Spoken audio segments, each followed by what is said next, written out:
UP के लिए योगी भाजपा के लिए कितने उपयोगी रह गए हैं और योगी के लिए दोनों उप मुख्यमंत्री कितने उपयोगी नहीं रह गए हैं।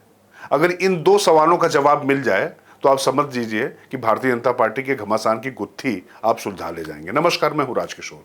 बुलंद भारत टीवी पर जब आपसे यूपी के घमासान को लेकर चर्चा कर रहा हूं तो इस जानकारी के साथ में कि उत्तर प्रदेश के भारतीय जनता पार्टी के अध्यक्ष भूपेंद्र चौधरी वो अब प्रधानमंत्री नरेंद्र मोदी से भी लंबी मुलाकात कर चुके हैं।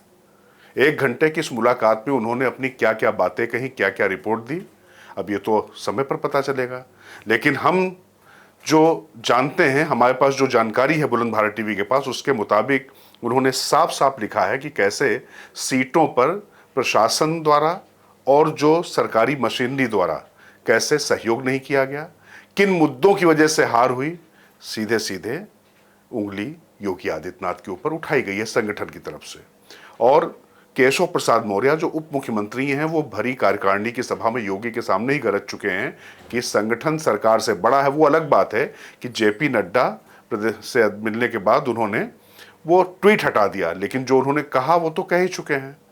अब इसी दौरान जेपी नड्डा की भी प्रधानमंत्री से मुलाकात हो चुकी है। इसी बीच एक खबर और आ गई कि योगी आदित्यनाथ ने 16 मंत्रियों के साथ में उपचुनावों को लेकर रणनीति बनाने के मुद्दे पर बैठक की।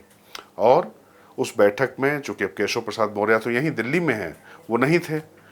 और सबसे बड़ी बात यह है कि जो उन्होंने टीम बनाई है एक मंत्रियों की जो उपचुनाव की तैयारी करेंगे, उससे दोनों उप मुख्यमंत्रियों को उन्होंने बाहर कर दिया है। मतलब ब्रजेश पाठक और केशव प्रसाद मौर्य वो उपचुनावों की टीम में नहीं है। मतलब उपचुनावों को जिताने की टीम में दोनों उप मुख्यमंत्रियों की जरूरत योगी आदित्यनाथ को महसूस नहीं हो रही। मतलब साफ है, अब ये आर और पार है। योगी आदित्यनाथ 2022 के विधानसभा चुनाव को लेकर भी ये सवाल उठ रहे थे, सवाल गहरे होते जा रहे थे कि वो उनके नेतृत्व में चुनाव लड़ा जाएगा नहीं लड़ा जाएगा। लेकिन बाद में संघ ने तब दखल दिया था और वरिष्ठ नेताओं की अपनी समझ ने समझा कि इस तरीके के जो अंतर विरोध हैं वो पार्टी को नुकसान पहुंचाएंगे। यूपी में भारतीय जनता पार्टी की प्रचंड बहुमत से जीत हुई। लेकिन लोकसभा चुनाव में योगी आदित्यनाथ की उदासीनता और जिस तरीके से वहां पर तमाम विकास कार्यों के पैबंद उभर कर आ रहे हैं और उसके साथ साथ ही सुई हर ठेकेदार के लिए गुजरात की तरफ घुमाई जा रही है, इस पर भी बाद में आपसे अलग से चर्चा करेंगे।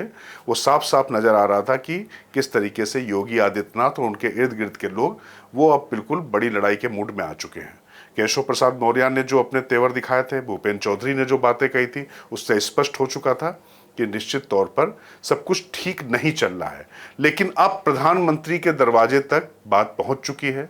उत्तर प्रदेश के अध्यक्ष के साथ में इतनी लंबी बात, उसके बाद में राष्ट्रीय अध्यक्ष के साथ में इस तरीके की बातचीत और योगी द्वारा दोनों उप मुख्यमंत्रियों को उपचुनावों की टीम से बाहर रखना, इसके मायने अगर आपको बहुत सहज लगते हैं तो या तो राजनीति को लेकर आपका नजरिया बहुत ज्यादा ही सहज है या आप नजरअंदाज कर रहे हैं। तो मतलब साफ है कि उत्तर प्रदेश का जो घमासान है वो अपने लॉजिकल कंक्लूजन यानी निष्कर्ष की तरफ पहुंचता हुआ दिखाई पड़ रहा है।